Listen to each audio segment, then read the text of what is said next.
যশোরে হওয়া রাষ্ট্রদ্রোহ মামলায় খালাস পেয়েছেন বিএনপির ভারপ্রাপ্ত চেয়ারম্যান তারেক রহমান। 10ই মার্চ সোমবার দুপুরে জেলা ও দায়রা জজ আদালতের বিচারক শেখ নাজমুল আলম এ আদেশ দেন। পাবলিক প্রসিকিউটর ও জেলা বিএনপির সভাপতি অ্যাডভোকেট সৈয়দ সাবেরুল হক সাবু বিষয়টি নিশ্চিত করেছেন। তিনি জানান, যশোর জেলা আওয়ামী লীগের সাংগঠনিক সম্পাদক এস এম আফজাল হোসেন 2015 সালের 22 জানুয়ারি তারেক রহমানের বিরুদ্ধে রাষ্ট্রদ্রোহিতার মামলাটি করেন। মামলায় বলা হয়, তারেক রহমান বঙ্গবন্ধু শেখ মুজিবুর রহমানের বিরুদ্ধে ঘৃণা, বিদ্বেষ, অবজ্ঞা ও কুরুচিপূর্ণ বক্তব্য প্রদান করেন, যা রাষ্ট্রদ্রোহিতার শামিল।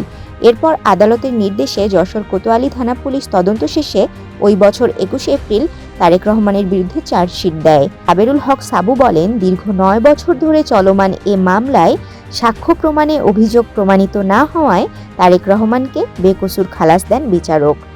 তাশরিফা তৃষা, তরঙ্গ টিভি।